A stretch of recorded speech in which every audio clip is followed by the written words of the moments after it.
Good evening, comrades. Thank you very much for joining us for this special May Day discussion of the Communist Culture Club. It's one of the most inspiring subjects I think you can discuss as a communism, which is called the communism of the past and communism of the future. This isn't based on the understanding that for most of its existence, humanity has actually lived in a very egalitarian way, in very egalitarian communities, what Marx and Engels called Urkommunismus in German, which has been rather badly translated as primitive communism. Much better would be original communism, which gets the idea much better. This is an understanding that and this understanding of those communities quickly shows how absurd the idea is that capitalism is either natural or indeed sort of the pinnacle of humanity, the best we can possibly be, and nothing can come after that, and it doesn't get much better than that. Engels in particular wrote about egalitarian societies of our ancestors in his book Origins of the Family, Private Property and the State. He did get a few things wrong, and we'll probably get to this, crucially on the idea that those societies actually suffered from scarcity, when in fact, for hundreds of thousands of years, these societies were dominated by the opposite, by abundance. It's a different kind of abundance that we understand today, or what we are struggling for communism of the future. But it's definitely very much related the way things were and the way we want them to be. And I find that subject extremely inspiring. And I'm very pleased that we have with us two comrades from the Radical Anthropology Group, Camilla Power and Chris Knight, who are going to talk about those issues. So first is Chris, then Camilla, and then we're opening up for questions and contributions from the floor. Thanks for joining, comrades. So first, Camilla's going to be doing some science, kind of independently of Marxism. And I'm going to be saying a few things about Marxism, and we're hoping that comrades see that they both kind of converge. Okay. First of all, it's lovely to be here. I really appreciate the invitation, and it's an honor, especially to start this revolutionary month, the month of fertility, blood, the red flag, and so many marvelous, inspirational parts of human history. Often I come across the idea that Marxism is a science. I understand what's being said there, but I much prefer, and Tina mentioned, of course, Engels' own formulation. And what Engels said is that the more remorselessly and disinterestedly we pursue science, the more it converges with the interests of the workers. So my problem with the idea that Marxism is a science, it can too easily turn around into people saying, well, I'm a Marxist, therefore I don't need to learn a lot because that's scientific already. Actually, it's really very important to study science, in my view. All of us should be able to study, especially when it comes to the critical question, which we anthropologists ask: what does it mean to be human? And there's a sense, of course, in which all of us know what it means to be human, but it really does need to be pursued ruthlessly, disinterestedly, connecting up past and future.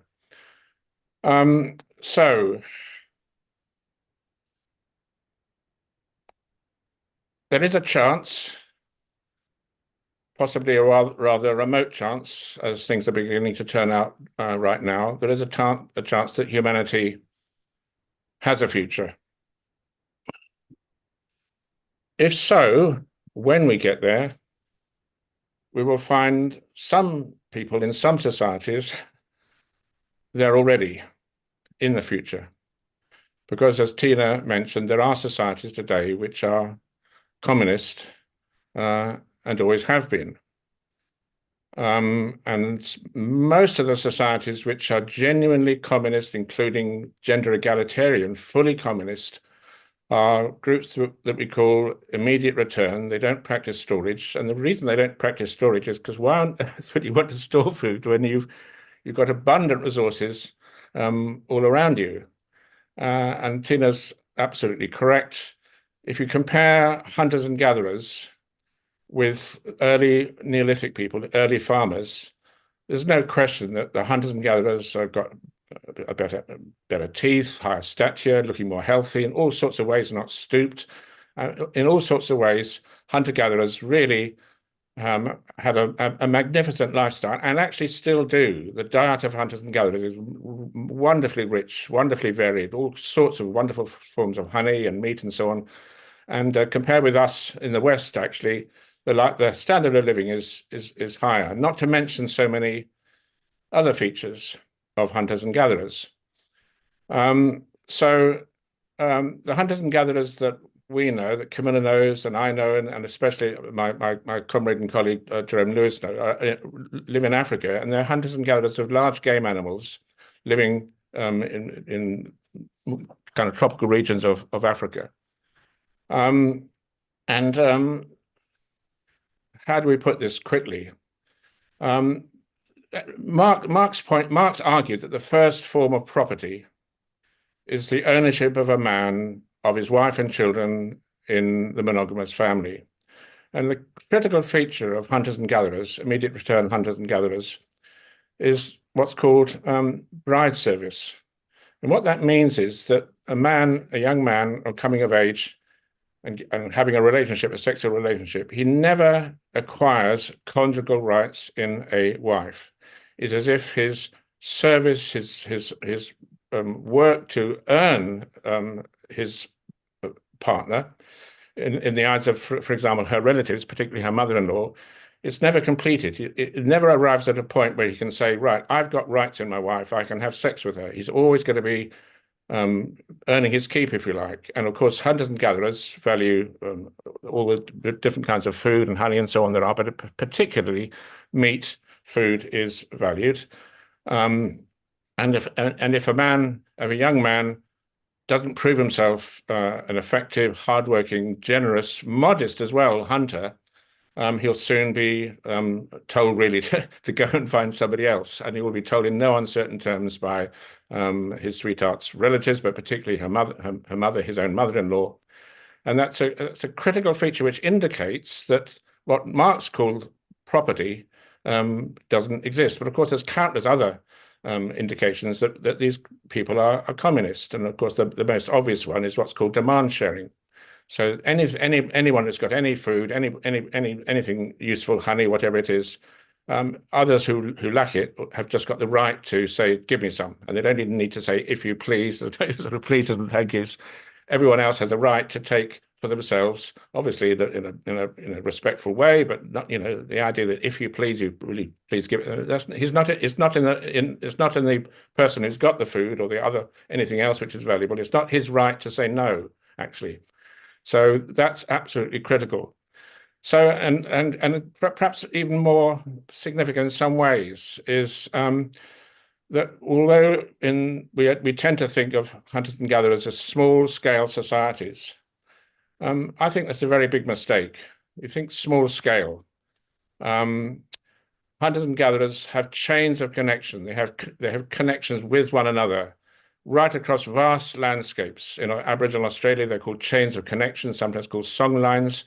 But in Africa, with the Benjedi, these hunter-gatherers of the Congo in West Africa, they party with each other. They sing together, and the party and connections, the groups of people form a long connection with each other. They stretch across the landscape, so that right across on the other side of the Congo Basin, right over to the east. When Jerome Lewis played them some music, it was the Benjeli's music, but they said, yes, that's our music, we're those people. And it's an extraordinary range of connections, making it from the standpoint of a hunter-gatherer. He or she lives in an enormously wide world. The horizons are absolutely immense. And when you compare this with the horizons of people in most industrial cities over in the West, say here where I live in London, I mean, how many of us have been I've never been in my neighbor's kitchen, not once.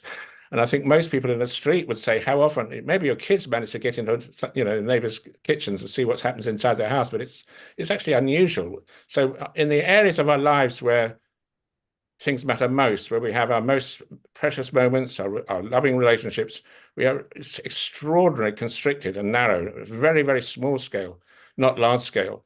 And of course, finally, just to say, that applies in particular to kinship. So that it's very unusual among hunters and gatherers for a child to have a mother or a father. And by that I mean one mother or one father.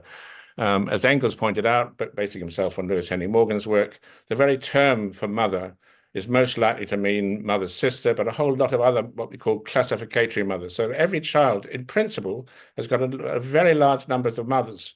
And although that idea of classificatory kinship or communist ownership, if you like, or communist possession of relationships of children, that was thoroughly discredited, denounced in the beginning of the 20th century by leading anthropologists like Bronislaw Malinowski. He just said it's absurd. The idea that a woman, a child can have more than one mother is completely absurd.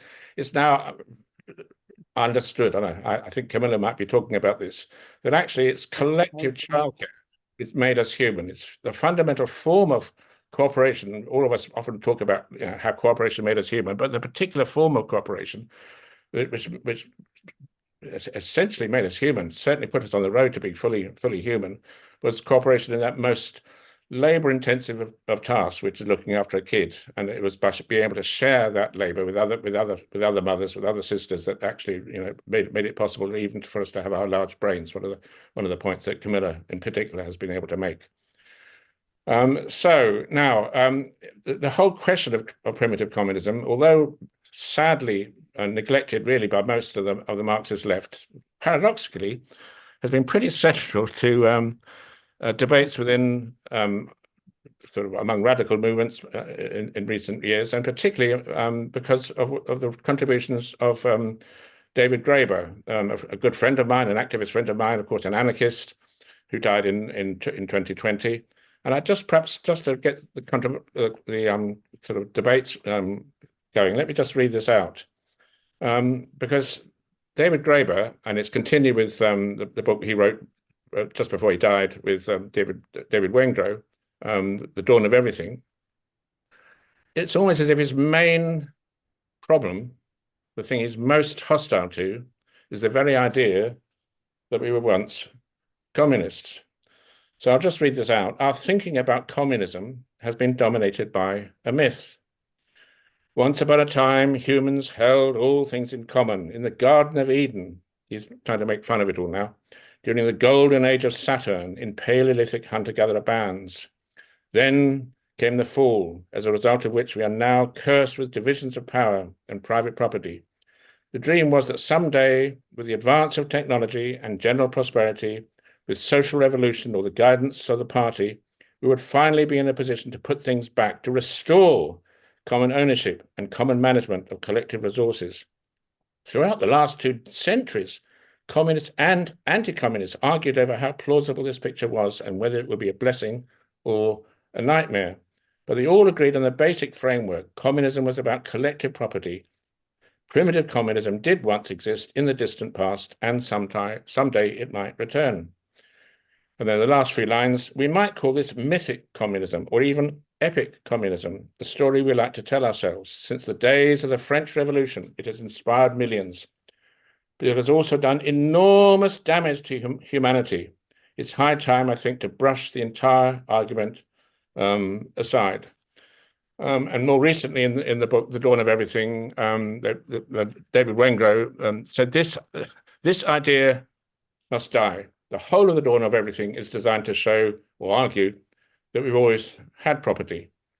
And one of the arguments in The Dawn of Everything is that among hunters and gatherers, some things are sacred.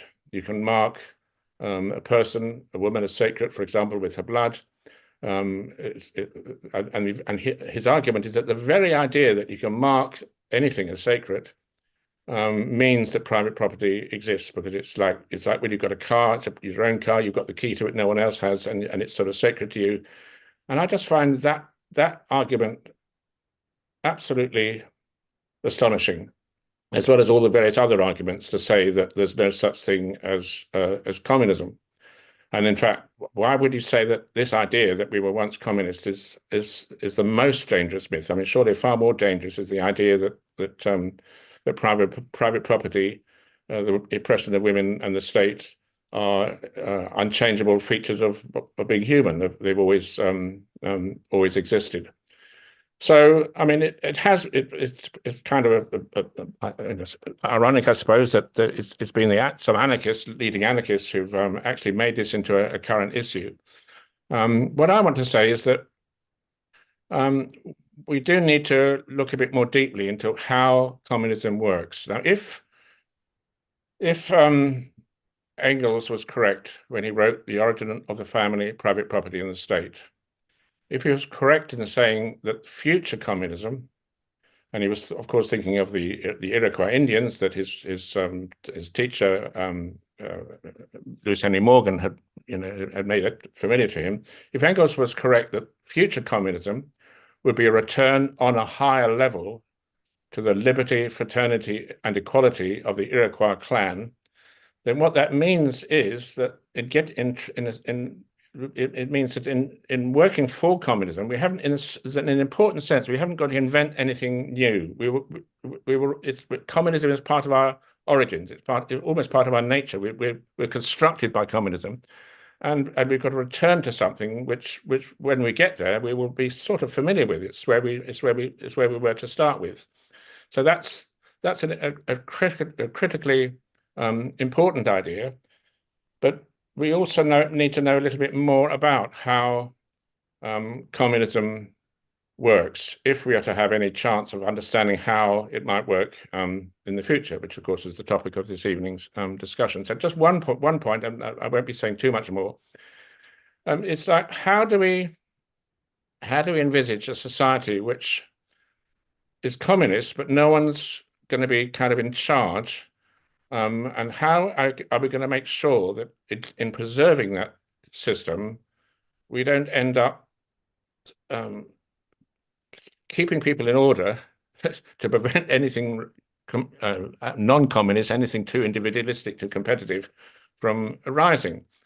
And what definitely seems to have happened with the revolution which made us human, which is, and perhaps it should be emphasized that Engels was very emphatic.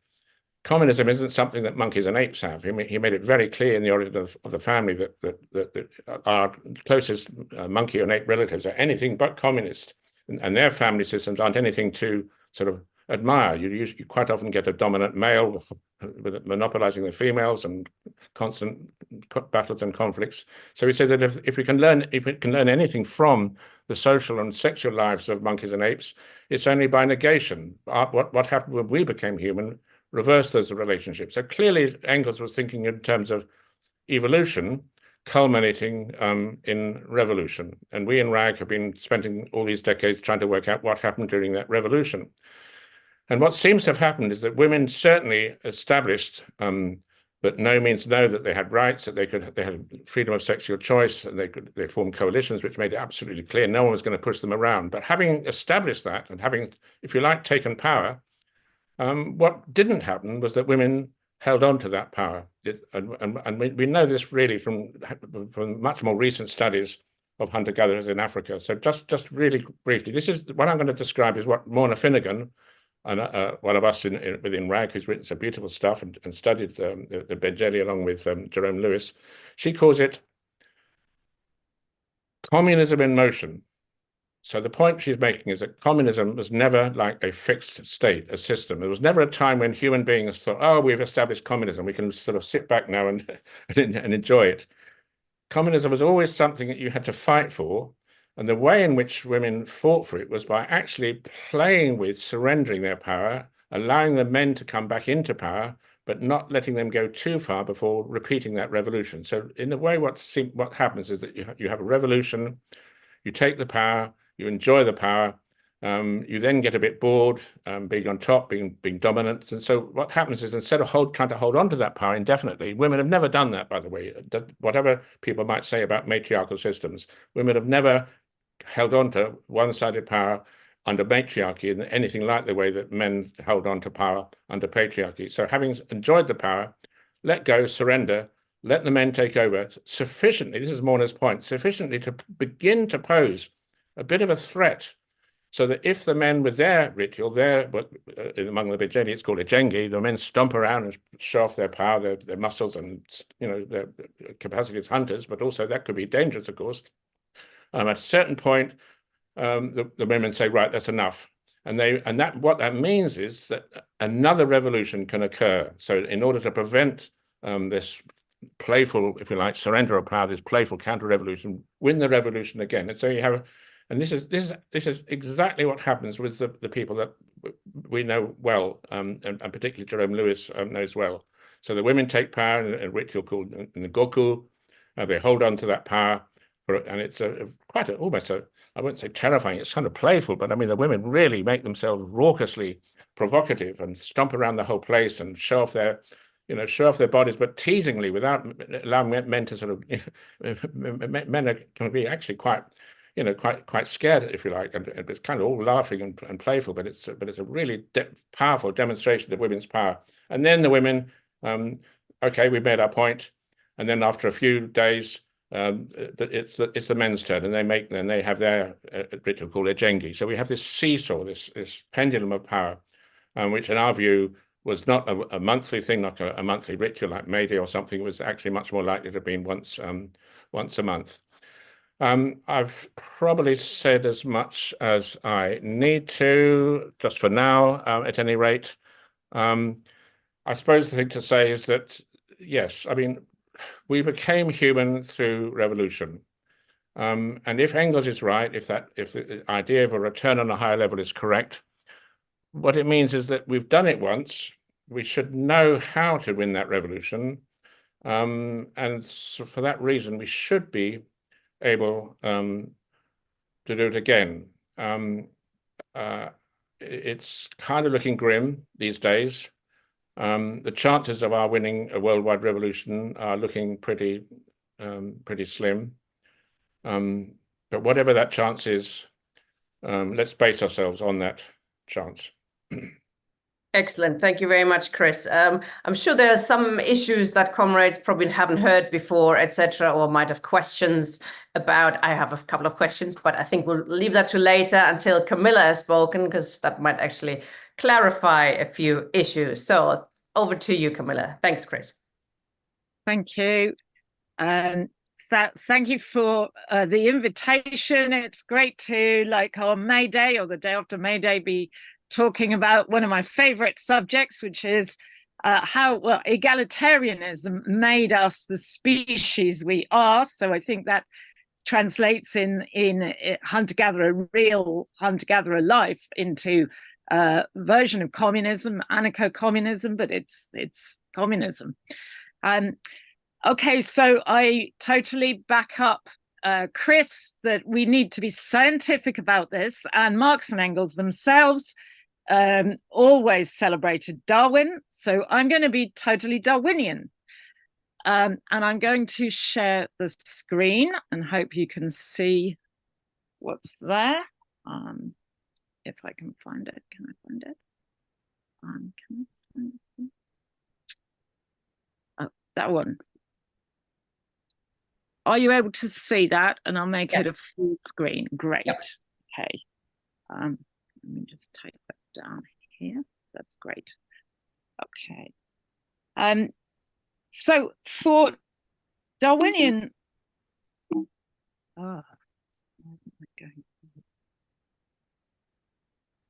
that's better. For Darwinian theory, which is a theory of individualistic competition, to try to explain egalitarianism is really quite difficult, because monkeys and apes are not egalitarians at all. They're constantly hustling, they're extremely intelligent animals, they're constantly in some sort of level of competition with each other. But one of the main theories about why monkeys and apes are so specially intelligent is known as Machiavellian intelligence. Some of you might have heard about it as the social brain. That the main problems for these super intelligent animals are other conspecific super intelligent animals. Their own friends and neighbors are their main problems, giving them the most problems in life. So Machiavellian intelligence, the idea that the way you compete to get that little extra bit ahead is by making friends and influencing others through alliances. So use of alliances is how you get that extra edge. So it's a very dialectical theory. You compete, you cooperate in order to compete, and in competing, you're actually needing to cooperate. You've got to develop those skills.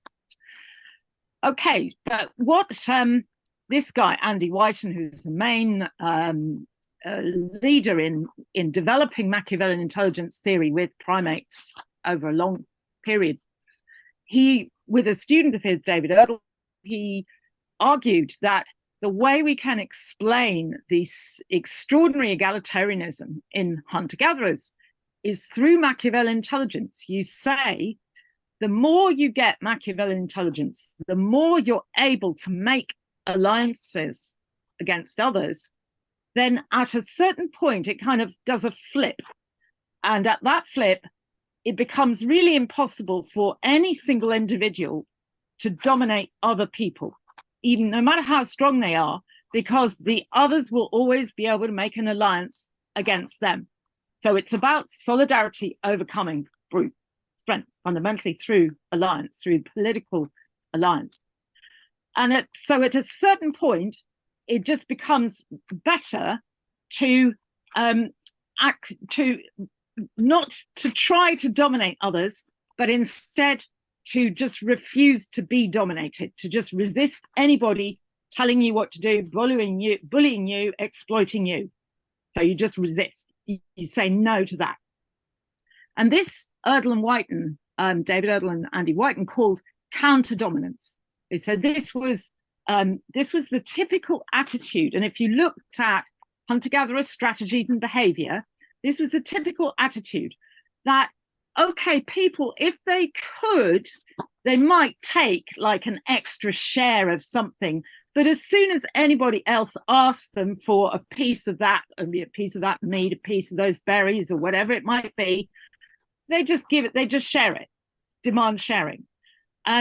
So people had a psychology maybe to be selfish, but then as soon as the community got into action, everything kind of leveled out. And this is what we find in actual existing hunter-gatherer groups, that the people just kind of, there's a rough equality because nobody lets themselves get dominated. They resist it by ridicule, by laughter, by anything that will bring down a person who's attempting to be dominant.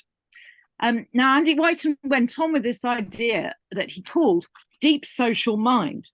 And what he envisaged with deep social mind was that on the basis of egalitarianism, it would become really possible to do mutual mind reading, where each individual would allow the other to read their minds. Now, if you think about it, if you've got anybody who's dominant and bullying, you don't want your boss to read your mind.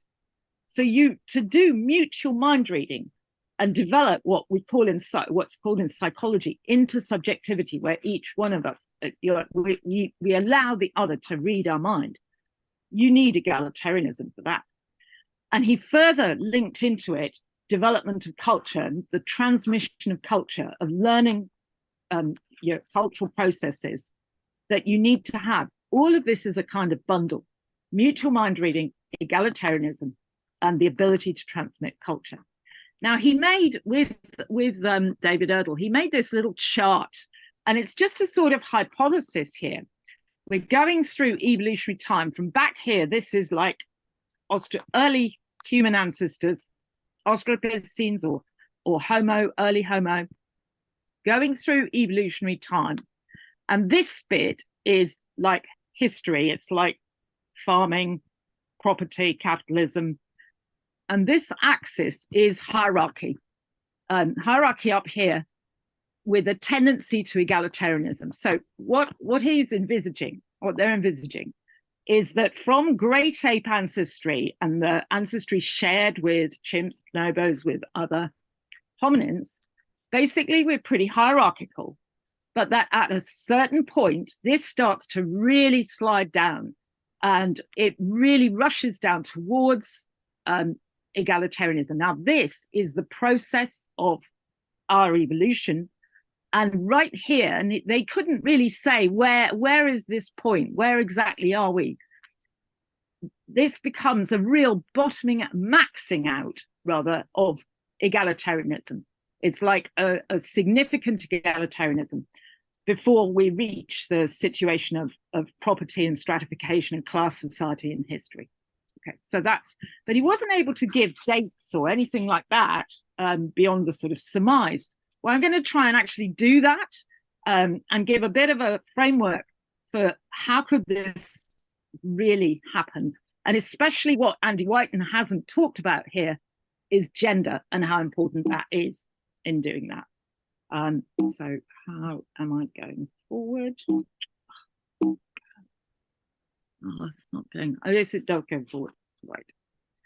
Okay, so I'm just going to mention a few features of our bodies and our anatomy and our minds, our psychology, which really couldn't have evolved without egalitarianism. I mean, we just, they're just the evidence in our bodies without this.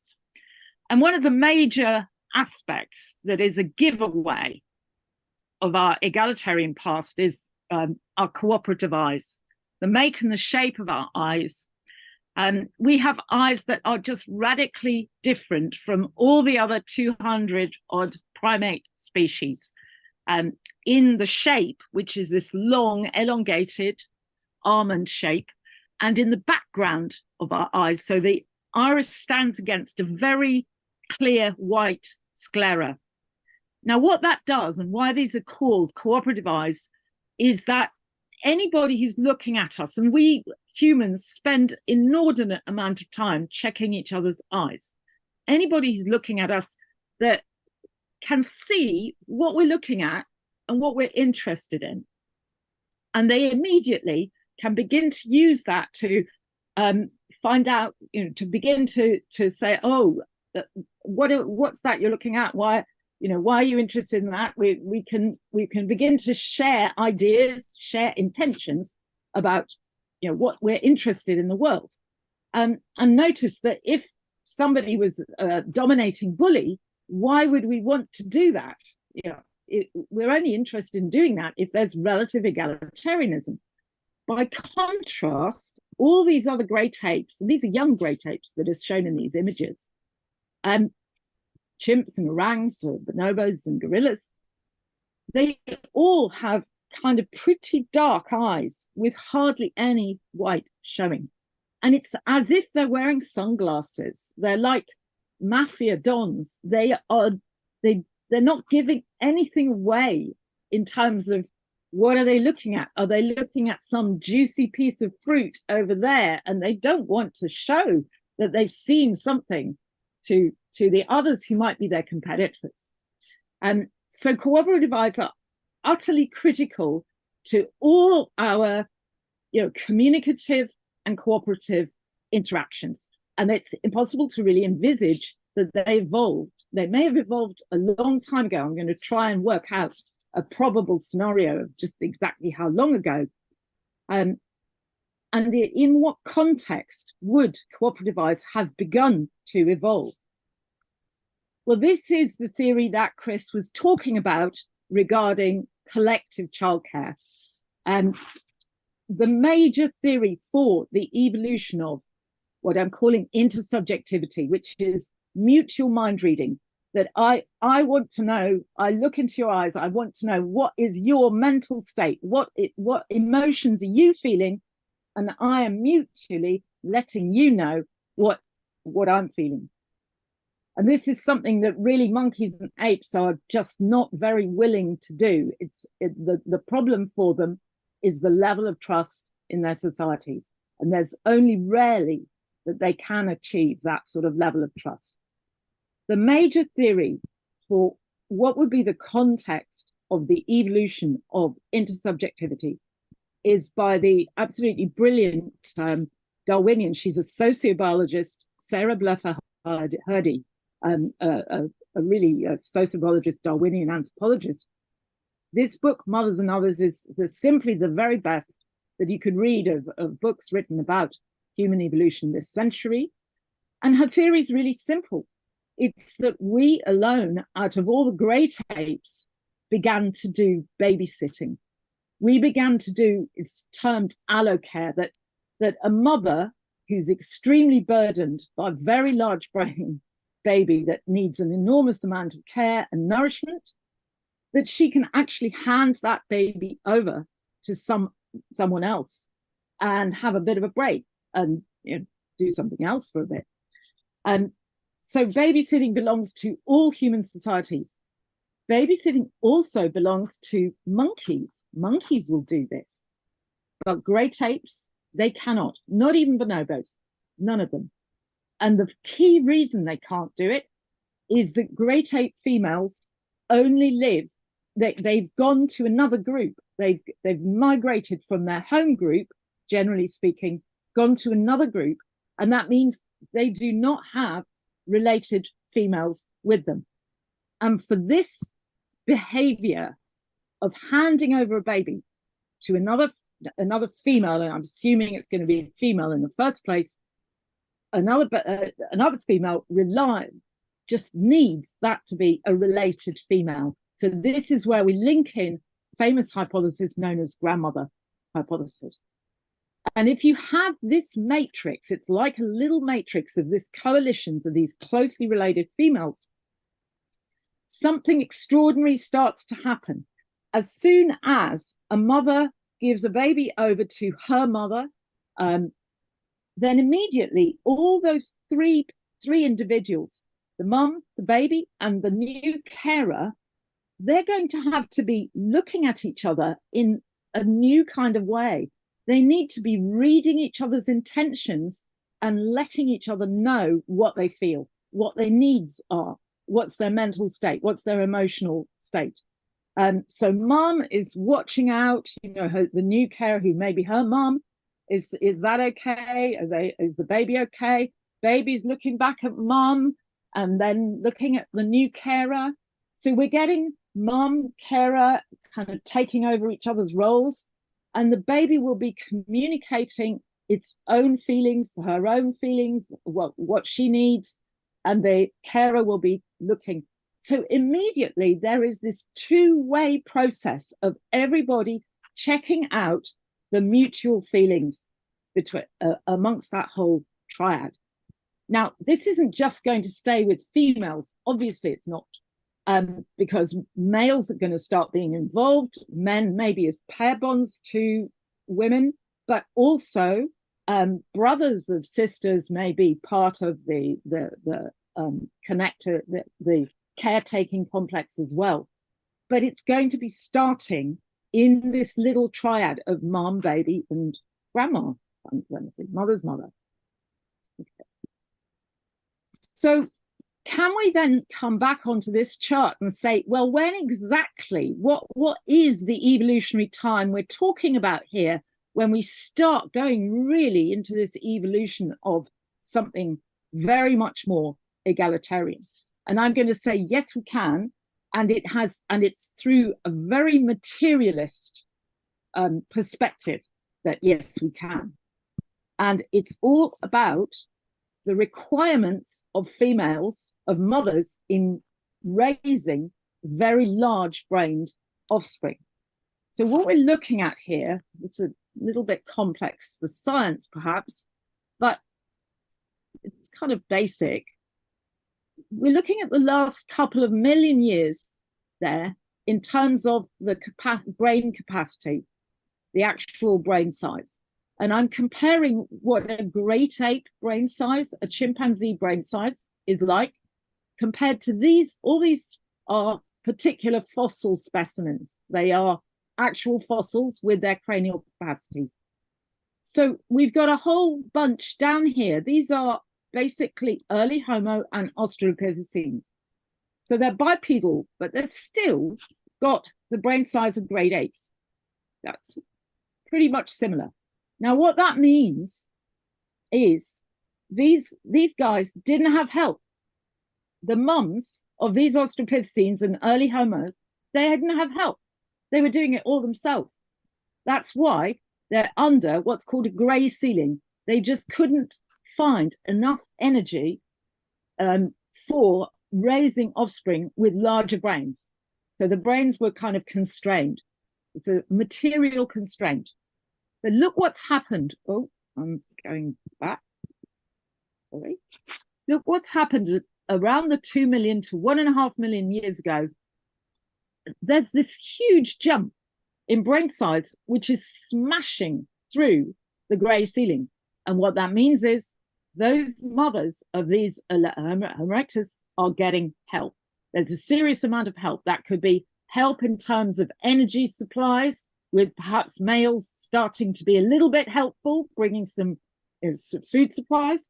But above all, it means their mothers or other close female relatives were the ones who were giving them support. And this is where the collective childcare that Sarah Hrdy is talking about, it has to start, it has to kick in with all the implications that means about evolution of cooperative eyes, intersubjectivity and mutual mind reading, and a whole new trajectory of what's called pro-sociality. So it really begins there, but it's probably not yet going all the way. It's like a beginning step with this stage with Homo erectus twice, because we have another huge, great increase within the last million years, or just a bit over 500,000 years of this brain size. So when I'm just going back, if I can go back, when we're starting to give a beginning phase of the egalitarianism, but we may not have reached this right there, this sort of maximization there by like this stage. It's when we're looking into this last bit of the evolution of the very large human brains that we will start to do that. Now, what I've done here is give an indication of how we could have tracked a moving from dominance relations all the way to egalitarianism.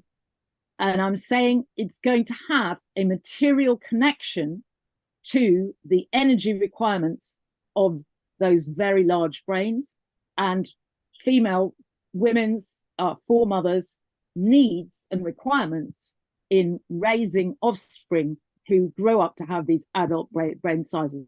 You've got to remember that the most of the brain size is there by, even a 4-year-old child has the most of the brain size, but a 7-year-old child has almost got an adult brain.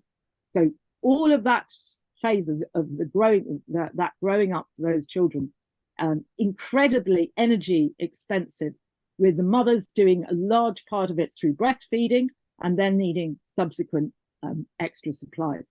So our picture then of like the phases of initiating egalitarianism, or what we can talk about as the original forms of communism with early hunter-gatherer ancestors, is really looking at egalitarianism with this period of our speciation as modern humans. So we can put that, where does egalitarianism max out? In relation to our speciation, we become modern humans with our very large brains, already the cooperative eyes kind of coming into place earlier stages, but we become modern humans as a communistic egalitarian species. Let's just look at that on the bigger chart. The blue circles are actual species, actual specimens of Homo sapiens from the Pleistocene, the earliest modern Homo sapiens, back 300,000, coming up, still brain size increasing as this phase of our speciation.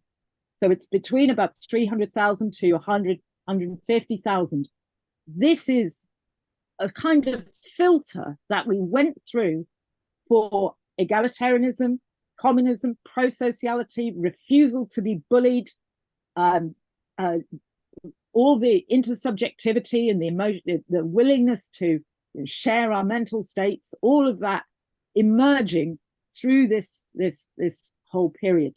Now, the other part of it that is the proof, the absolute proof that we had this egalitarian, very long, extended period of egalitarianism in our evolution is quite straightforwardly language itself. There is no way that language could have evolved except in this matrix of egalitarianism. It is an extraordinary, and Chris can say more about this if people want to ask questions about it, but it is an extraordinary system of communication which relies on a level of trust that is almost an infinite level of trust. It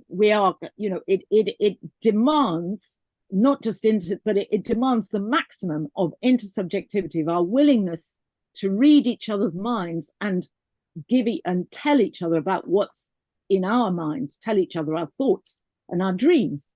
Chimps, bonobos, they're incredibly clever creatures.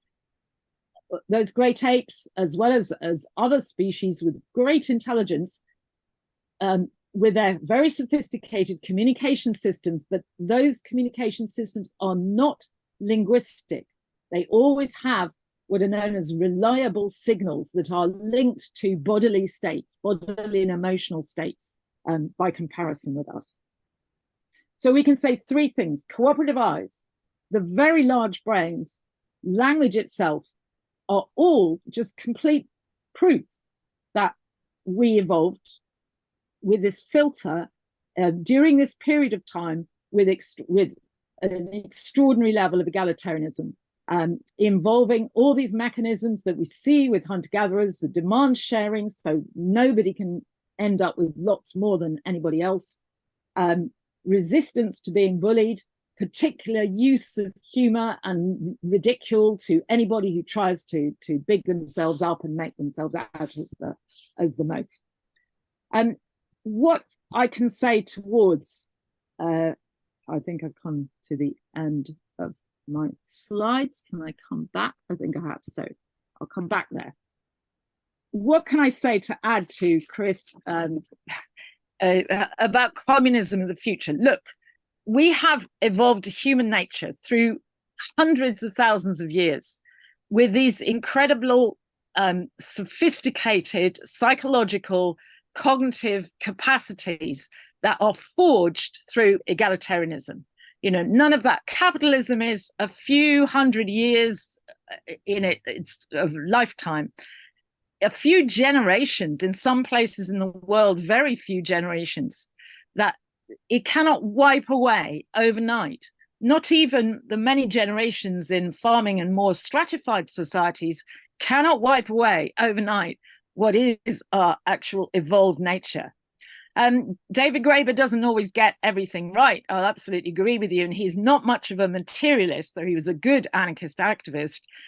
He did have some very good thoughts about the ways that, in fact, capitalism relies on our communistic nature to even work. It parasitizes on the facts that we are so cooperative, so willing to help each other, even when, you know, we may be strangers. In any hunter-gatherer camp, same as on the streets of London, we are willing to help total strangers. This isn't heard of in any other animal society, really, that we will just do that. We want to be helpful. It's part of our, it's part of our who we are, that we want to be helpful. This doesn't mean, of course, there aren't horrifying political conflicts for all kinds of reasons that we know about as Marxists, but it's in our nature, absolutely. Chris mentioned some of the aspects of, haven't gone into the full-scale model of the solidarity of women's picket lines in, it's from women that resistance to be bullied really starts. It's from those who have the most requirement for energetic support in terms of the children. It's women's and children's strategies that were most counting in evolution. they needed to be able to establish no means no. They needed to be able to establish some things as sacred, okay?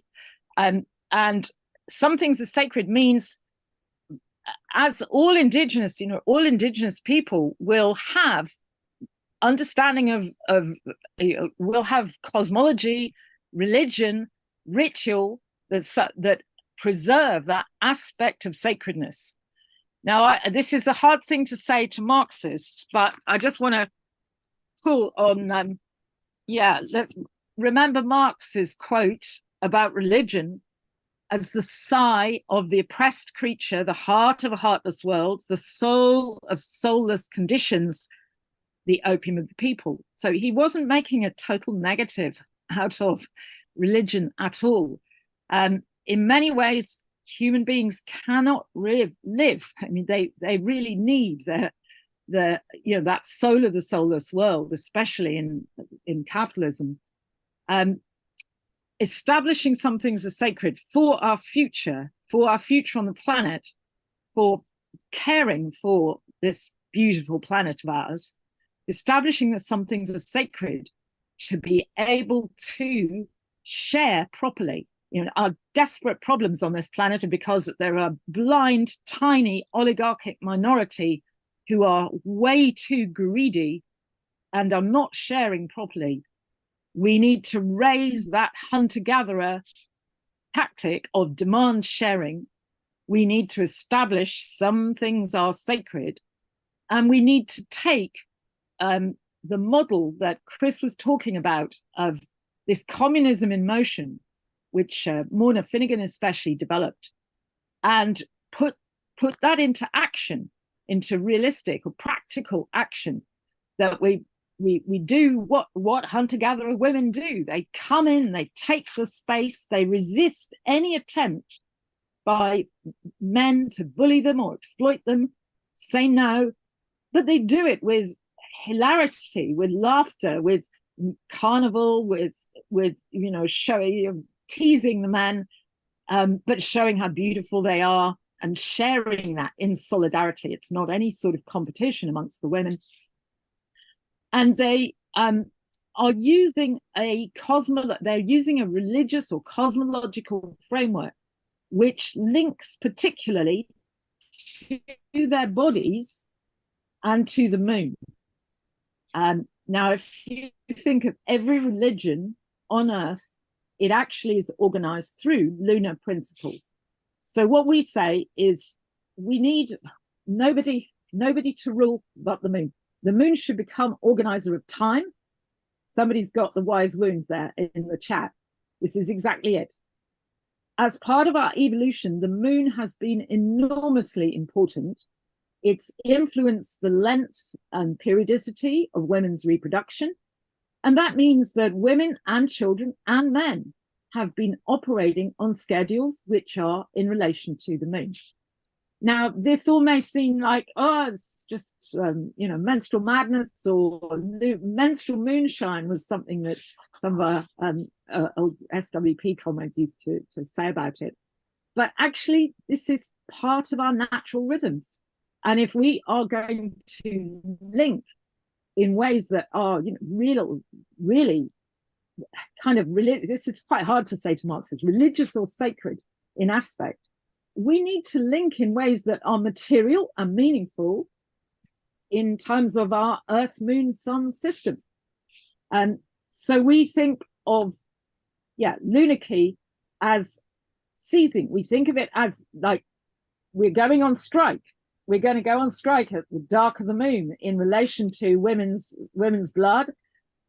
And we're going to go on strike until certain things have happened by the full of the moon, where our demands are met in terms of proper sharing. Our demands are met in terms of maintaining the rainforest. Our demands are met in terms of cleaning up the rivers. Our demands are met in terms of making sure that the sky, there isn't pollution in the sky or pollution in the city, whatever. So we need to establish that rhythm. But the point about the lunarchy model is that once the demand is met, let it go. let the capitalists and the bankers have their fun for a little while, as long as the next time, the next dark moon, you rise up again. You've got to keep that rhythm going. You've got to keep the uprising going. The moon is setting the rhythm. So, okay, that's as much as I'm going to say now. I'm sure it's crazy for Marxists, but we can have some questions. Well, I mean, I'm a Marxist. I find it, I've heard it for a few years now. First time I heard it, boom, mind blown. And I imagine there'll be a few people in the audience who feel similar. So please click raise hand if you have a question or contribution. And there's a lot in it. And, you know, we'll put out the video and you'll be able to watch it later. A couple of questions, though, for you both, starting with Camilla. It is, I mean, you did mention this, you know, these and Chris as well, these communistic societies still exist in some places, but actually existed until the sort of 18th, 19th century in wide areas. I actually read Rosa Luxemburg after I read Chris talking about it in The Weekly Worker. Her introduction to national economy is fascinating on that aspect, better than Engels' description, I think, where she describes how colonialism goes around the world in the 17th, 18th century. And they find, oh, there's a strange setup there. Isn't there how these people organize and they share everything? They held the land in common. That's just odd. Oh, this must be a Russian thing. And then they go to somewhere in Asia and they find the same thing. And then they go somewhere in Africa and they find the same thing all over the place. Of course, they're not interested in explaining that this is an international, or all these people have lived in egalitarian ways all over the world. They're not interested in that. It's up to people like Rosa Luxemburg and Engels to explain, no, this is actually how we have lived for the vast majority of our lives. Deeply inspiring, very, very, very interesting. I also liked your how you're describing, you know, the evidence, and there is evidence of collective childcare, of the brain size explosion. I think there's a really big, you know, how did that happen? Something must have happened clearly, and you know, especially if you have children, they do drain you incredibly.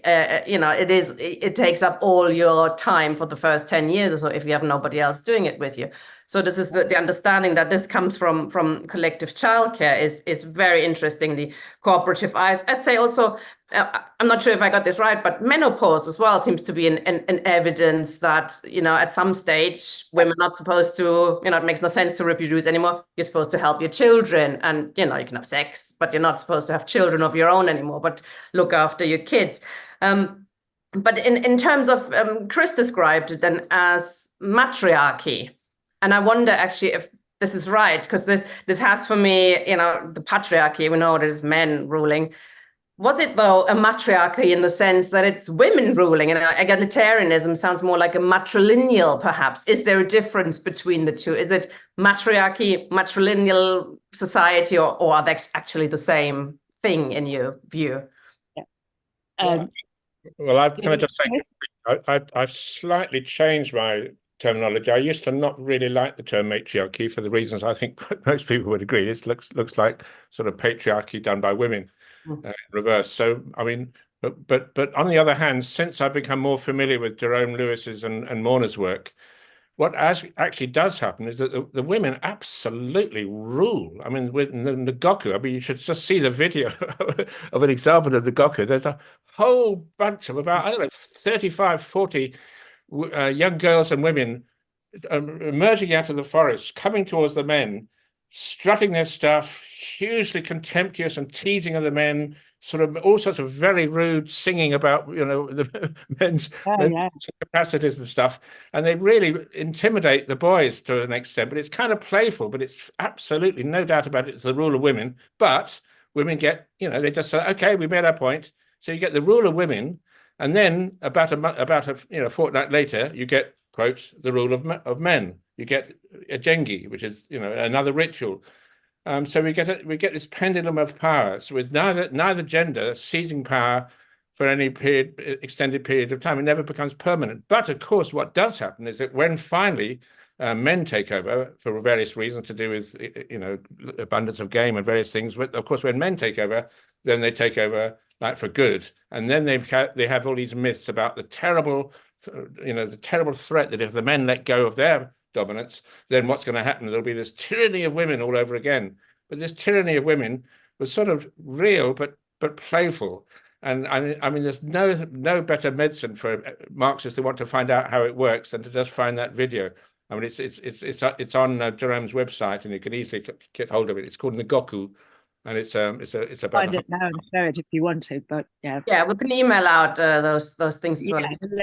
Yeah. I mean, the other point to say to your question, Tina, is the critical bit is matrilocal. Yeah. Really, it's the thing that a mum and a daughter, and indeed the mum may be becoming a menopausal, and that's part of the grandmother hypothesis. The mum and a daughter are living together and sticking together.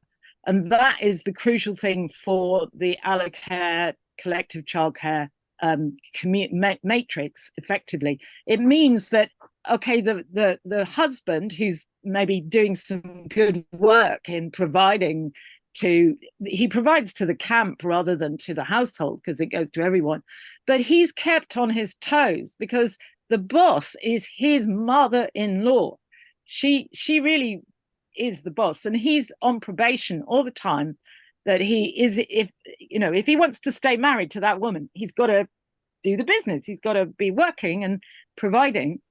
And if he starts to throw his weight about, well, those women together, plus all the other women in the camp, will absolutely resist it. They have very good strategy and tactics for any kind of bullying or domestic violence. They will get it. And of course, that was in Engels originally when he was talking about the longhouse, quoting the missionaries on the longhouses of the Iroquois, that if the husband wouldn't shift, he was shiftless. Yeah, there's Chris can read it out. He would have to pick up his blanket and budge. Please let me just read this out. This is Engels on sex strike among the Iroquois. As to their family system, quoting from Lewis Henry Morgan, as to their family system, when occupying the old longhouses, communistic households comprising several families, as to them, it's probable that some one clan predominated, the women taking in husbands, however, from other clans. Usually, the female portion ruled the house. The stores were in common, but woe to the luckless husband or lover who was too shiftless to do his share of the providing. No matter how many children or whatever goods he might have in the house, he might at any time be ordered to pick up his blanket and budge. And after such orders, it would not be healthful for him to attempt to disobey. The house would be too hot for him, and he must retreat to his own clan. And then it says the women with a great power among the clans. So it was a communist matriarchy. This is saying that when women live together, if you're living with your mum, you're going to be living with your sisters. Your mum's going to be living with her mum. You're going to have a whole clan, and you never have what we would call marriage, because the men never have permanent conjugal rights in a woman. They're always on probation. It's always if they're on trying to sort of get married, but the actual marriage ceremony never happens, and so a man never has any conjugal rights, even when he's quite old. He might settle down. He might be very fond of each other, the couple, of course, but the man never can say, right, this woman, you're mine. You said yes to me all those years ago. I can have sex with you because you're my wife. All that crap. They might let him go off and visit his folks some of the time. Yes, but of course. Yeah. Literally, for the Junquois Bushman, a guy is doing bride service for like 10 years in his bride's camp before. So there's two or three kids walking before he will be able to take his wife away to another camp, really. So he's got to prove himself that way. Yeah. So that is a vital part of this. And even if she takes her to the other camp, she can always come home again if she gets fed up. But people move around and they're always visiting, and it's always okay. I thought it was matrilineal, but okay, that's worth looking into. If you trace genetic lineage, there is this aspect that the maternal lines are localized for hunter-gatherers, particularly in Central Africa. This has been found in the genes, whereas the other way around for farmers have paternal lines localized, so they're patrilineal whereas hunter-gatherers will have this matrilineage. Yeah. Going Can we down. talk about this actually? I mean, I know we can't talk about it long, and it would be a big subject. What happened basically? You know, how did it stop? How did all the crap begin? As Marx and Engels put it, is a big subject, the Neolithic Revolution. But you know, but perhaps we could explain it in a few short sentences. Why did we stop living like that? Well, which was successful. Well, you want to say something, Chris? I can say something, but the point is, when you've got a large amount of game animals around, when men go hunting, they can be pretty sure they're going to come back with, you know, a zebra, a giraffe, you know, a wildebeest. You can be pretty sure there's so many animals out there that you can slow down your rhythm of hunting to a roughly once a month hunt. So you get a big collective hunt, and it makes a lot of sense to build up to the hunt around full moon, because then you've got all night to be able, you can still see what you're doing. If you choose to hunt around dark moon, the lions are out and they can see you, you can't see them, you probably get eaten. So it makes a huge amount of difference with all the lions around in Africa, whether the moon's out or not. So it makes a lot of sense to hunt this very slow rhythm. Now, the critical thing is what happens when the large game animals are being hunted to extinction, when, you know, like there's fewer and fewer of them around. Well, what happens is you have to speed up.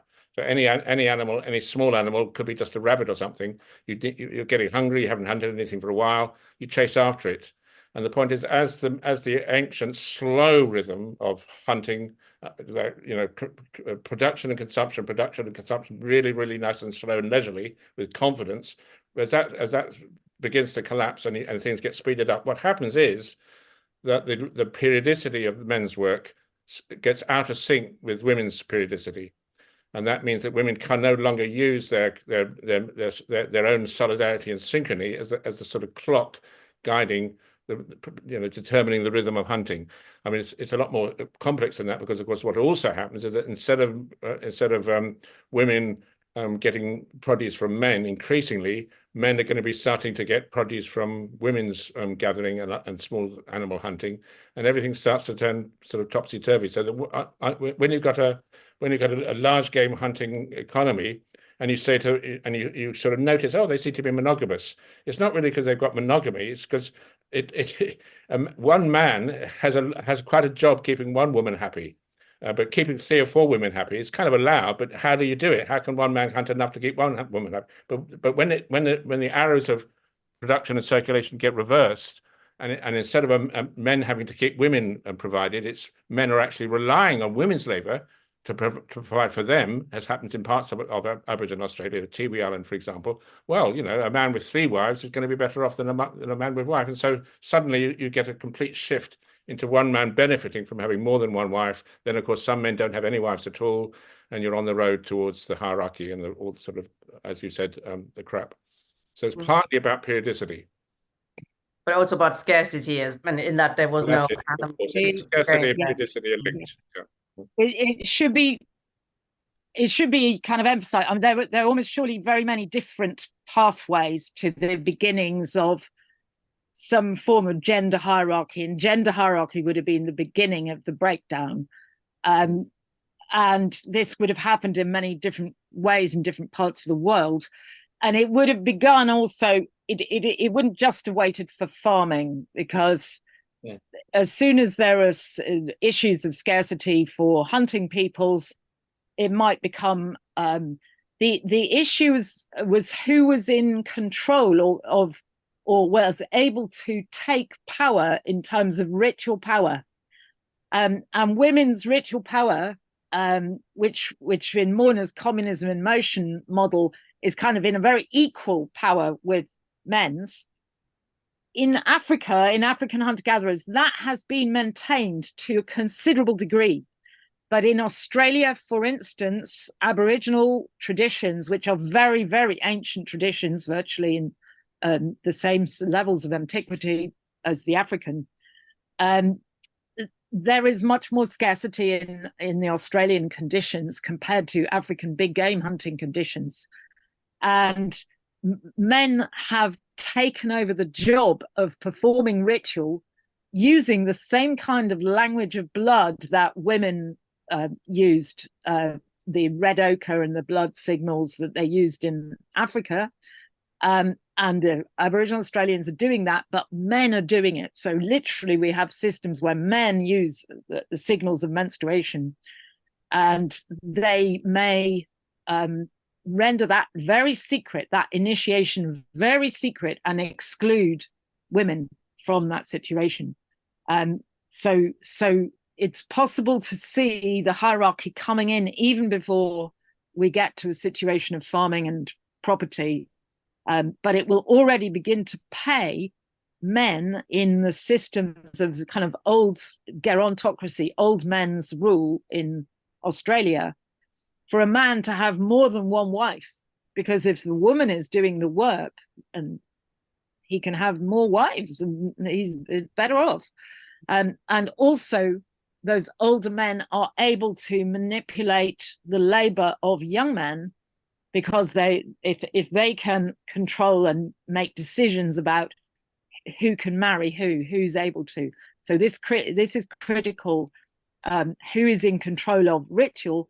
Who is in control of decisions about marriage in the kinship system is very critical. I think it's really important to locate scarcity as the reason it collapsed, which also leads to, of course, the need for communism on a higher level. We need to have abundance. We have to be really clear that, something like Soviet Union, which if it can't go international, if you can't have, a lot of everything and everybody can have what they want and what they need, really, it's doomed to failure. So we have to have abundance in our kind of communism of the future, which will be quite different, I think, to what we had in the past, although it will be inspired by it and the solidarity, etc., that you described. But certainly the possibility to have abundance must be at the heart of communism. That I think that informs that. So thank you very much. We've got a couple of people with their hands up already. If anybody else would like to ask a question or make a contribution, please click raise hand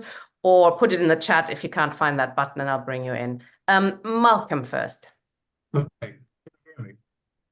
I feel a bit of a fraud, actually, because I arrived a bit late, so you might have already done what I was going to ask you. But there was two things that impressed me quite a long time ago. One was a statement in the book by John Kerry, it wasn't his, that we're all born with Stone Age brains. This made me think quite a lot. And the other one was the Jared Diamond essay of Man's Biggest Mistake. He claims farming, so after farming everything went wrong. And I've tried to find recently anybody sort of pointing out that Jared Diamond was completely wrong and didn't know what he's talking about. And I couldn't really find anything that actually opposed his idea. So I think that probably he's not correct, because I think when Professor Knight was talking about the availability of game, I think before people did farming, they actually made things like the mammoth extinct, etc. So there was I think when they got to America or they got to Australia, there were large, slow, friendly animals who they just made extinct. So I don't quite know how all that works, really. But the other thing that always impressed me was cultural universals. I thought that was a very interesting idea. I think it's Don Brown, isn't it? So all these things sort of like mushed around in my mind, trying to think how it might be and how it could be, obviously, because if you're, I don't know whether I'm a communist or a Marxist or what, but as you're trying to look for some future which is better than what you've got at the moment, you have to try and think, how would it be or where did it come from? So I'm not asking a very clever question, I must say. It seems a bit bits and pieces. But I mean, is the Jared Diamond idea at all correct? I mean, could I ask you? That would be my question. Chris, do you want to say, or shall I say a little bit? Yeah, go on. So there's been a lot of discussion and argument about Jared Diamond, and there's also Against the Grain of James C. Scott. And some of that has focused on, it really makes a difference what particular grains, and can you store those grains so that it's possible for certain people to manipulate and control food sources. if the grains can't be stored readily and that they're going to be distributed much more widely, but if some people, for instance, wheat is something that can really be stored in very large grain bins and then can be potentially controlled and can lead to systems of dependency. But other grains like millet and teff and so you will tend to get a much lesser degree of stratification in areas. I mean, Africa is generally far, far less stratified area than the whole of Eurasia in general. So yeah, that there's that aspect of the thesis. There have been people like David Graeber and Wengrow completely attacking the notion that farming inevitably means inegalitarianism and trying to say, oh, there was lots of egalitarianism going with the early farmers and early cities as well before the worst set in. So there is a lot of discussion about it. Chris, do you want to add anything? Just on the point about many early cities being really egalitarian, I mean, they're right. There's no question that some of the early cities, there's no question from the architecture. You can see all the houses look very, very similar size, and there's no great big, men's house, but there'll be a religious house. So, I mean, they're quite right, Graeber and Wengrow, to talk about the enormous variety of ways in which you can move to farming. But just one other point, Malcolm. In my book, Blood Relations, Menstruation and the Origins of Culture, towards the end, I deal with exactly the point you're making about the mammoths and the giant camels and the sloths. There's no question that over a very long period, what happened with our communistic big game hunters, yes, it does. It very much. Some people say, "Oh, you shouldn't say that about indigenous people or something," but I just don't agree with that. It seems to be pretty obvious that if you're hunters and gatherers, you're gonna target the largest animals. You're going to target the mammoths. You're going to target the giant camels. You're going to target in Australia. They had a thing called a diprotodon, a huge sort of marsupial, which is the size of a rhinoceros, and you choose the big one, and because you've got enough meat to last a month at least. And of course, if they kill the female, it does a huge damage to the herd. So to me, it's not a coincidence that those very large animals, we call them the megafauna, they all one over the other in Australia, in North America and South America. These very large animals went extinct. There's one continent in which they didn't go extinct, and that was Africa, where you still have megafauna. We have its amazing, unbelievable creatures. I mean, just imagine a thing with a huge long trunk the size of an elephant or a giraffe. These are huge megafauna, which are still there because the large game animals sort of got the hang of humans, and they weren't taken by surprise, and they co-evolved with us. So that's why communism survived longer in Africa than elsewhere. Okay, thank you. Sorry, could Rob, I just... please. Sorry, we have to move on now. Rob, please.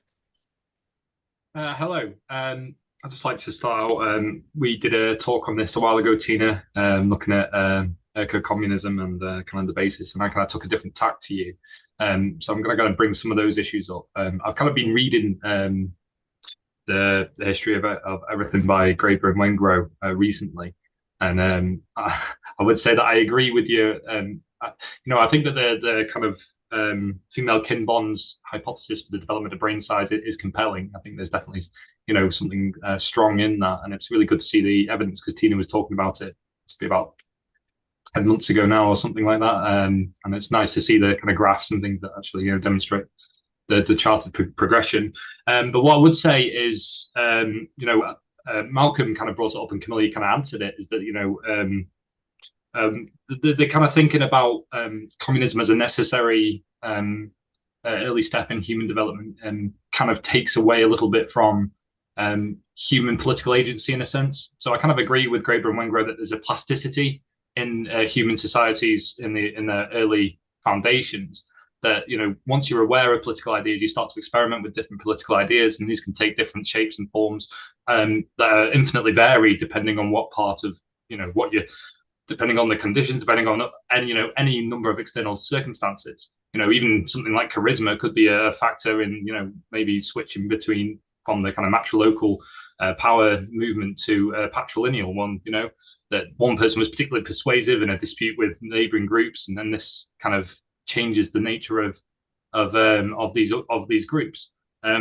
You kind of answered it though, because you said, you know, because we spoke about civilizations and early civilizations like and Uruk, where you can see that there's, you know, a huge amount of these kind of uniform housing, and there must have been therefore uniform kind of allocation of grain in order to kind of function in these environments, so that civilization isn't a necessary step to kind of hierarchy that we might assume. And I think, you know, again, Graeber and Wengrow talk about lots of early civilizations that are doing this kind of thing, and that, you know, he talks even about, you know, the Olmec in South America being overthrown potentially by revolution, and the Mayans also suffering from a similar sort of fate, that they once lived in civilization and regressed. And there's this plasticity, which then leads me to the question of, you know, where do the panelists stand with kind of stages? And because I know Engels is very much, you know, we went from A to B to C to D, and then the natural conclusion of that is communism. Would you disagree with that, Camilla? That's not how you. No, I mean, the evolutionary anthropologists, Darwinians, are just not going to use stagist ideas, because there are so many pathways. Mm-hmm. What I was trying to say, Graeber and Wengrow are wrong. Egalitarianism was what made us human. Mm-hmm. Yeah, we wouldn't be here as language speaking, all singing, all dancing, ritual, artistic human beings, except for that filter of egalitarianism. Mm. Once we hit situations like Tina's saying of scarcity of in different climates, in different environments, and all kinds of different things could happen. Gender was always the thing that was going to change. It's always the pivot. It's always the weak point. That's where it's going to happen first. But it can happen in lots and lots of different ways, for sure. We are those hunters. Just Marxists, get rid of this idea. There's some development in technology that changes us from those hunter-gatherers are us and we are them. Our brains, our hearts, our minds, our souls, we are them. Yeah. So we've got everything they've got, and they've got everything we've got. and I fully agree with what you're saying, because, you know, quite a lot of Marxists on the left kind of take it that it's an inevitability that we're going to end up at communism, because that's the way we've progressed, and we've gone through these stages and we've moved from here to there. I would disagree with that personally. I think that it's much more plastic. There's much more plasticity there. Yeah, in that sense, Graeber and Wengrow must be right, and they demonstrate so much variability. But when Wengrow gets up and starts banging away about this myth must die, we were never, you know, the idea we were always equal. The worst bit is that they really talk about these egalitarian hunter-gatherers being simple and childlike, or if you say they're egalitarian, that means simple and childlike. There is nothing more sophisticated politically than egalitarianism, than doing egalitarianism every day and maintaining those relationships with people every day. Nobody is there keeping the law, putting anyone in prison, doing, you know, how do you deal with violence? How do you deal with, you do it through your alliances, through your people at your back, through having the relationships, through using ritual, through using laughter. There's all these sophisticated techniques. So we're quite cross with Graeber and Wengrow, the way they've kind of rubbished egalitarian hunter-gatherers. Especially when they say that hunter-gatherers are simple because they don't produce a surplus. There's no surplus. And if you don't have a surplus, you can't have complexity. And this idea is just so rubbish. I mean, and it does plays into the idea that you mentioned, Tina, earlier, that, you know, we just think of hunters and gatherers somehow. They don't have a surplus, therefore they're impoverished in some way. I'm sorry, there's the point about the surplus is that they're enjoying the surplus. I mean, it's the term superabundance fits very well. And Jerome Lewis just says, if you mention to the Bayaka, the people he's been with for whatever, 20, 25 years, say that some places in the world people starve, they say, come on, you're joking. And some parts of the world there's not enough air around. I mean, they just say, come on, pull the other one. I can't believe it, because starvation isn't a concept they have. The idea that there would be children in this incredibly rich country going to bed without or hardly having anything to eat all day. And a hunter-gatherer camp is like a machine of collective childcare. Doesn't matter who you are, what child you are, every child is going to get fed. It's just unthinkable. And also, just one other thing. I mean, a rather important need we all have is for joy. It sounds odd to say that, but Jerome just says most of the things that Bengeli do, most of their techniques of singing and dancing and ritual and so on are part of what he calls a technology of joy. And every time they get there, first of all, you know, whenever you go near a hunter-gatherer camp, and Camilla and I have got experience of this with the hunter, the thing you hear from quite a distance away is everyone seems to be singing. And Jerome just says that, you know, when they're Bengeli involved in their singing, they just reach a point where it's just absolute joyful communitas are coming together, and they thirst for this moment of joy. And then as soon as they start to fall a little bit out of sync with it, they go, stop it all, stop it all, stop it all. And then they start another again, and they really have this thirst for joy. I'm just thinking how often in the West, in London and places, do we have, you know, communal joy? I mean, sometimes on a carnival, Nottingham Carnival gets there pretty near, I would say, and lots of other times, of course. Sometimes on a picket line, if you start having a really good time on the picket line with a lot of dancing and music, it can happen. But how often do we get joy, and you know, out in the community, and not enough, I would have thought. My only concern, sorry Tina, I know I'm probably overrunning, but my only concern with this angle of, you know, the hunter-gatherer society is always, you know, it's full of joy, and there's the, you know, all these communal elements. You know, I am a communist. I do believe in a communal society. I do think these things will be celebrated more in our society, but I don't necessarily believe that all hunter-gatherer societies will conform to that cultural norm. And when I did my paper, I looked at some. We're not saying that. We're saying particular hunter-gatherer societies. This is what Grabe and Wengrow talk a lot about what are called complex hunter-gatherer societies, which are stratified because there's much denser population, there is labor exploitation, potential slavery. They create, you know, they're not immediate return, they're delayed return, where there can be complex interdependencies and some people in charge or with greater able to order about other people. They're not all like that. I actually said that there are hunter-gatherers in Australia, in Aboriginal Australia, where gender hierarchy is the first thing that gets really installed. There is control over labor, there's control over marriage.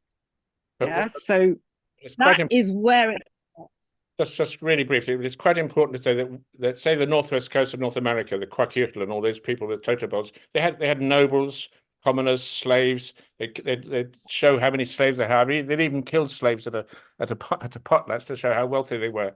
I mean, when that sort of thing happened, it wasn't because hunter-gatherers got bored with communism and decided, oh, let's try something else. Let's try a bit of despotism. That's the image, I'm afraid, which in the dawn of everything you have. It's not materialistic, and they have this idea that our ancestors were imaginative, politically creative, and constantly building up a social system in order to have the joy of treading it all down again. And it's as if it's all a matter of will. The reason why, there are very material reasons why the Kwakiutl and those people up in that northwest coast became hierarchical. It's to do with the salmon and the storage of the salmon, the need to store food and all those things. So, you know, let's get back to some basic Marxist materialism. Yes. Sorry, Rob, did you actually ask the question you wanted to ask, or you've got something? Yeah, so well, my first question was going to be, where do panelists stand on stagism? You know, and I think we've kind of answered that. My second question was going to be, is it necessary for Marxists to base their political beliefs in anthropology? Yes, it is. Yeah.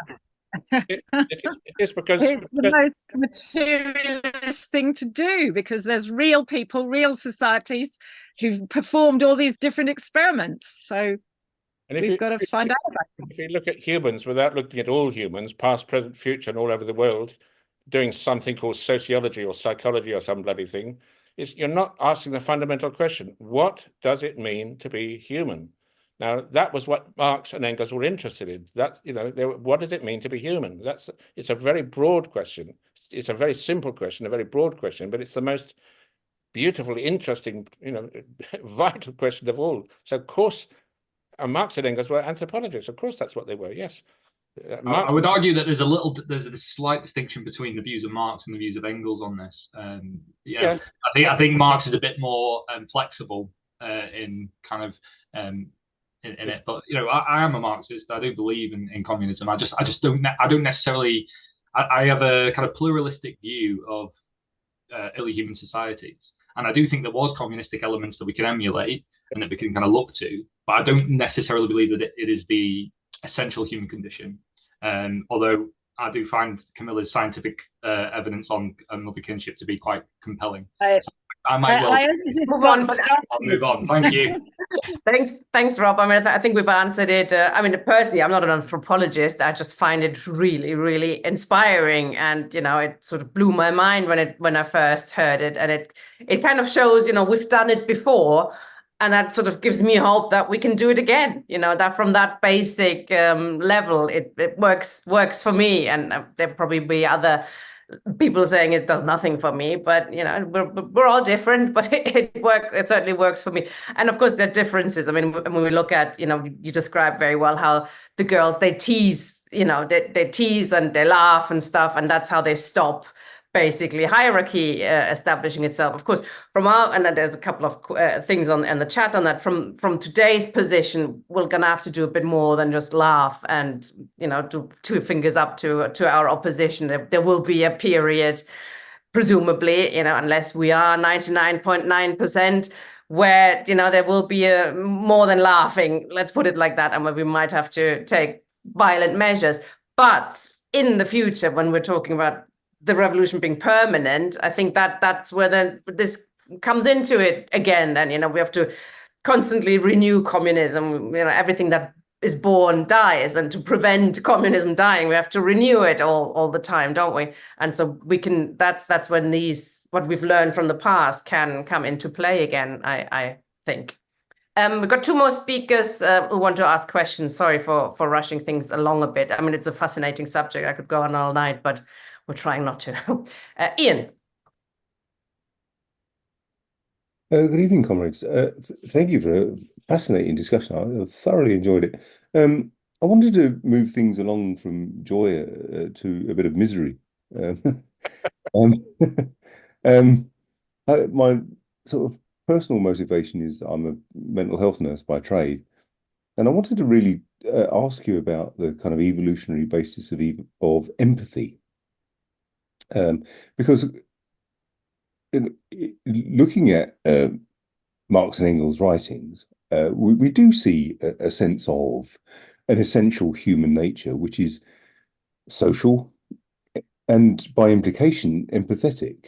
And my experience of most of humanity is of great empathy.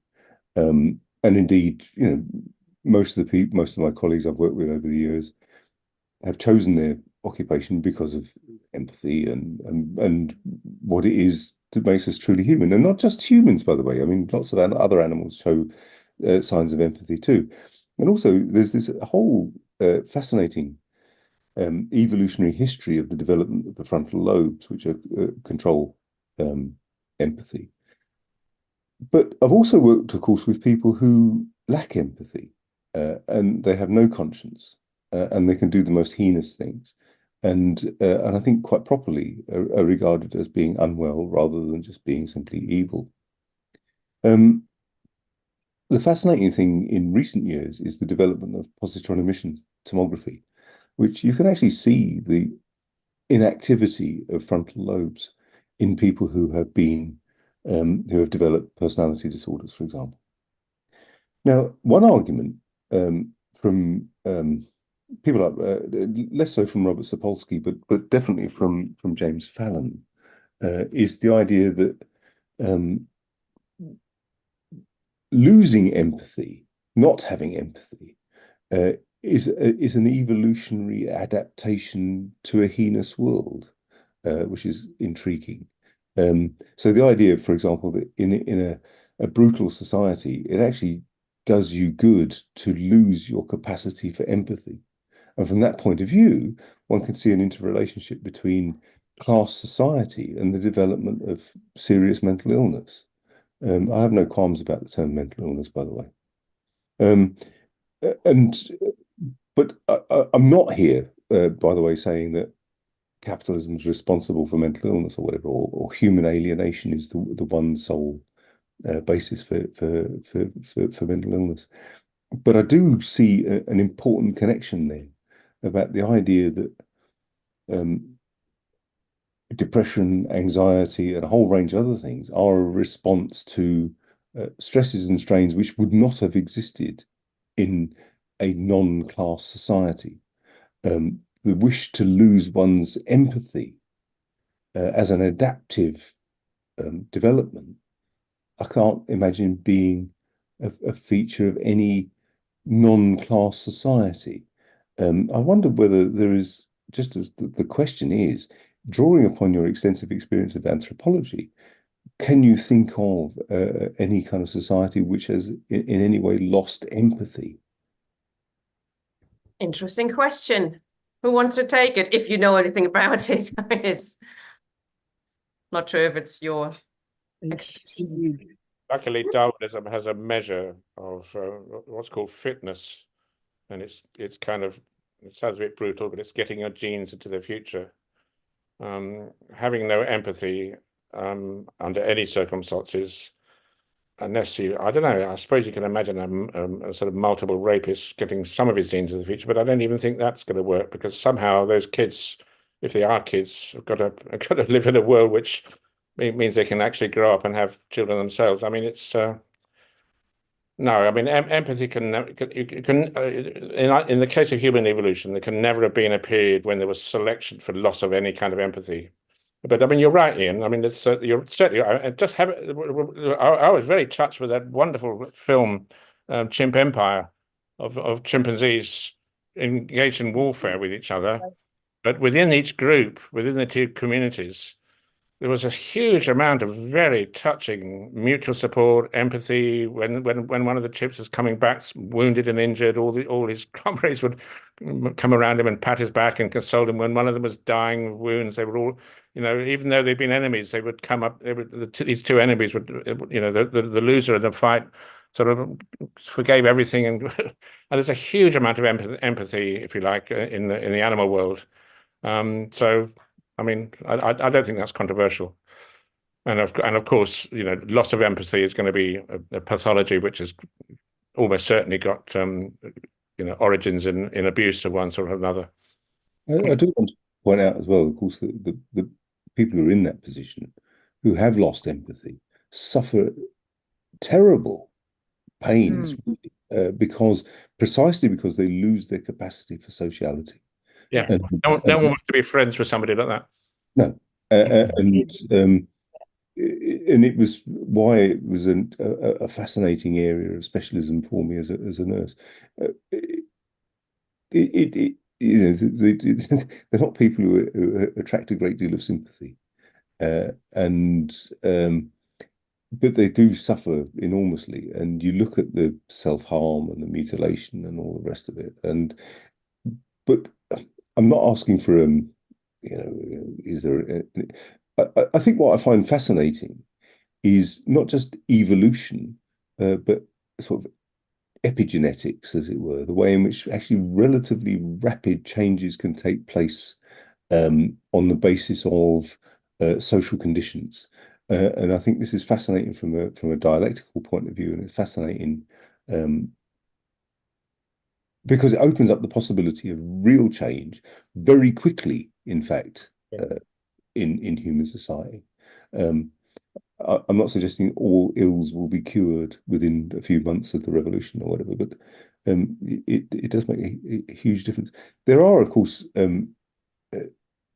societies which have been brutally competitive because they've had to be. And from that point of view, can we draw any conclusions from that? There's a book called the what is it called, the Mountain People, Colin Turnbull, the people called the Eek. It's a shocking, terrible story of what happened. Yes, but there is a lot of exaggeration with this book. I mean, the reliability of this book is is rather dubious. Right. It was an extraordinary situation of famine and which has been made into this fable of comparative. Colin Turnbull did work with the Mbuti and then with the Eek, and the Mbuti had this incredible sharing, exactly egalitarian hunter-gatherers, and then the Eek who were pretty, very close by people, were in a situation of desperate starvation and illness, and so they were held up as falling into a state of total apathy and lack of empathy. But it was a very sensationalized. It was sensationalized. Sensationalized, and it's been reanalyzed by Catherine Townsend and Lee Cronk as, that we can't hold that up as an alternative. Well, I was going to point you would be, if you looked at, for the work, in fact, if you looked at the website called The Evolved Nest by Darshan Avais, I've put in the chat, and Darsha's work as a psychologist, neuroscience, she's absolutely worked on the feedback systems of child development in relation, so it's epigenetics plus child development, that feeds into what happens to a child if the child is given the love that is required for development, or if the child does not receive that. There is a huge difference in outcomes in the way that the child is positioned to face the world, of course, and that will have an enormous impact. But one other thing to say, because I couldn't say everything in that very brief discussion on our evolution in relation to egalitarianism, female ancestors were choosing men, particularly, with much reduced reactive aggression. This is called a process of self-domestication, that a species domesticates itself by inhibiting reactive aggression, and therefore that would enable far more room to emotions of empathy and enabling into subjectivity and being able to create social relationships on much more of a basis of prosociality. And this is becoming strongly argued nowadays, that was the pathway towards modern humans, possibly a difference between us and Neanderthals in the levels to which reactive aggression was brought. Was that Sapiens was less aggressive than Neanderthal? Reactive aggression, able to inhibit. That does not mean there is no aggression. It means inhibiting reaction, fast reaction to without thought. So it means you can be aggressive, but you think about it. You think about it first. You meditate. You're going to consider the options. You're going to think about: have I got allies? Have I? It's a different story. Which is also, of course, a feature of the frontal lobes. Have we got a question from Rowan? Well, that's absolutely social. Well, I guess I raised my hand. I was just on the primitive communism topic. I tend to believe it's a spectrum, and that even modern capitalist societies have communistic elements. Yeah, and so, but by the same token, a lot of the early communistic societies, you could say, had capitalist or hierarchical elements, and but I think often there's such a tendency to see the worst in all other societies and in hunter-gatherer societies. But also I think the primitive communism also persisted in a lot of agricultural societies or semi-agricultural societies. Like throughout the Americas, the concepts of property were very, very different from what they were in Europe, what they were in the Middle East, and etc. So I just think that there is a lot to be said for at least property relations being a lot more communistic on the spectrum than they are at present in almost every society anywhere. I would fight against too much of this pluralism, really. So in Africa, there's no doubt, you're no doubt right. Many of those hominin groups would have been quite internally competitive, maybe quite a bit of male dominance, all sorts of things going on. But it's just that those wouldn't have been our ancestors, because those would have been on the road to extinction, simply because, as Kermit has been explaining, unless you have hugely powerful systems of mutual childcare, those large brain babies wouldn't be affordable. And what you'd get actually under conditions where, supposing if you had this pluralism, all sorts of different ways of being primitive communists, those where the poor little kids had to grow up quickly, those where the women would do better off by having a smaller brain baby than a bigger one, because you wouldn't have language. I mean, they wouldn't have got language, so they wouldn't be our ancestors. The peculiar uniformity about the genetics of all members of Homo sapiens right across the planet. We're as closely related to each other in mitochondrial DNA as two groups of gorillas on opposite sides. So it's just showing that we've all come from a very small population. What's going on there? There was what's called a bottleneck. I mean, there's all sorts of different arguments about how big this bottleneck. But it's probably the bottleneck is for it's for Eurasians, not for people inside Africa, though. Yes, okay, but I mean, right, yes, of course, but of course there was also dispersal within Africa, and all of us, including Africa, obviously there's greater genetic diversity within Africa than among populations that got out of Africa. But despite that, any member of our species, any two members of Homo sapiens picked from any part of the planet, are astonishingly genetically similar. That's just a fact. Much more similar than two groups of mountain gorillas or chimpanzees or even bonobos, actually, because that's just showing we've been evolving for a much shorter period of time, which also indicates, of course, that we're a very recent species. So it must have been a small population, and that small population wouldn't have been pluralistic in the sense. You wouldn't have had all kinds of different ways of doing things. You had a successful way and lots of much less successful ways, which were moving towards extinction. Thanks, Rowan. A lot of our genetic diversity or distinctiveness at this time is actually defined by our different admixture with different, so-called archaic hominins, that there's different parts of the human population which will have more Denisovan or more Neanderthal or more African. 1% of genes. African genetics has the genetics of African hunter-gatherers has massively most diversity, right, compared to everywhere else, the rest of Africa, and then there's a teeny weeny bit for the rest of the world with the archaics chucked in. Well, the Africans have archaic, especially Khoisan populations have an archaic, one or two archaic ancestors, and even most Africans have Neanderthal DNA. It's not quite clear. Okay, we've got to move on now, comrades. Sorry, we've got one more question from the floor, and it's already 10 to 9. Sorry, Rowan. Thanks for coming along. Paul, your camera doesn't work, I think. No, sorry about that. Just thanks to both of you. I've really enjoyed the talk and the subsequent discussion. I've just got a couple of points to make. One was that people have talked about like these aspects of the future communist society within capitalism, and it's almost as if, as well as we talk about communism in motion, we've got hierarchy in motion.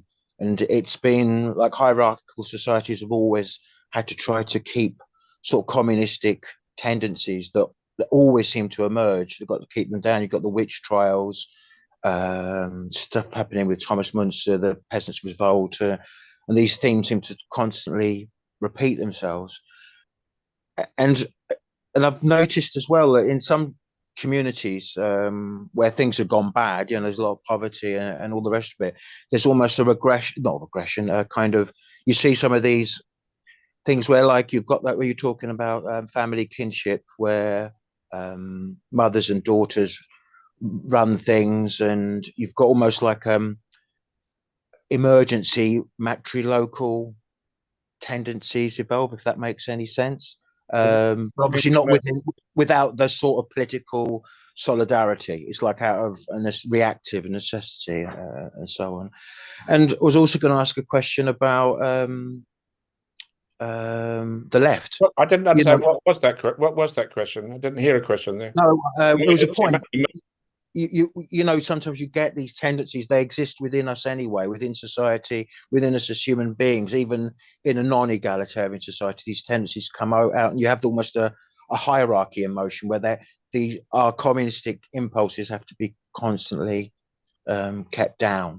So like I say, it's this thing we have to constantly practice. And as communists and socialists, our movements are often not particularly egalitarian themselves, you know, and they're very hierarchical often. And I wonder what we could be doing and thinking about changing some of our practice, because you know how we act informs how we think. And I think, like in the 1970s, for example, you seem to at a point where the labor movement was at its strongest, yada yada yada. You had lots of these tendencies for women's liberation and gay liberation, and people trying to live differently and take on board some of these motives, and that seems to have like evolved or mutated negatively into kind of identity politics, because a powerful movement's taken on by the ruling class and it sort of mediated in their interests, if that makes sense. So what can we do now? I mean, like you know, I've just like comment on that without me rambling on much further. But thanks anyway. It's a great talk. Got a lot from it. This would be a good question, I think, to sum up with as well for both of you, if you can. Maybe first Camilla and then Chris. Okay. Yeah, it's a great question. Thanks, Paul, because yeah, there's been this kind of constant push and shove between those who would try to seize some sort of hierarchical control and then the resistance, because it's just in our nature to resist that kind of and it's in our nature to create solidarity, alliances, and human consciousness stemming from effectively from picket lines and solidarity. That is where our whole imagination took power, and where the entirety of symbolic culture, language, ritual, religion, everything comes from. So we must not and cannot forget or lose faith. I mean, just look today at the way the students across the US and students here in Europe too, and are rising up, and the forces of fascism are trying to squash them down. But as soon as those forces, those reincarnations of communism rise up, people are living in communistic horizontal environments. They're living in ways that would be recognizable to hunter-gatherers, with nobody taking charge, with autonomy, the only thing that those camps don't have is actual systems of childcare, which are, obviously part and parcel of hunter-gatherer camps. They're the key, the mainstay of hunter-gatherer camps. So yeah, we've got to have faith in the future, that we will have the right instincts to create that future, and we should not lose hope of that. We do have the right instincts. Somebody in the chat was talking about the asylum seeker bus getting picketed out today. It was such a triumph. Victory. Yeah. So just backing up what Camilla said, I mean, when I've been with David Graeber, actually, and many other anarchists, as well as communists, of course, and socialists and environmentalists in big camps up in Gleneagles and places, a huge lot of us all there, I just felt, oh, yeah, hunter-gatherers, a huge effort to be not hogging the stage, not grandstanding, not being a big leader, keeping everyone down, but making sure that all decisions are sort of consensual. You don't have votes. You just try to feel your way towards some kind of what are we going to do next? And also, above all, perhaps the most important materialist condition of intelligence is practice is primary. Don't have too many arguments about what ideology you've got. That's what are we going to do? What's the next move? That's the critical thing. Focus on that, focus on that, focus on that. And as we feel that we're starting to move together and it's beginning to earn rewards, we're getting somewhere. It's astonishing how much the sort of ideological differences begin to pale in significance, and we find, and you don't have to teach people how to think. I can't stand the idea of sort of these various Marxist, I don't know, I won't mention names of various organizations.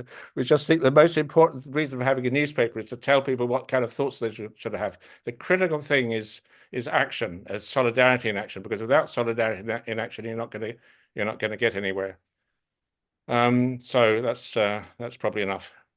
That's opened up a whole can of worms there, hasn't it? Shall we talk about voting and democratic structure and consensus versus they have their place. Let's not. That's a different issue. Don't impose them on one of these great student occupations and tell them that it can be centralized. That probably would be inappropriate. I quite agree. But we are also talking about the working class becoming a party, and in order to take on the state, we kind of need to get organized. Let's not do that at 5 to 9.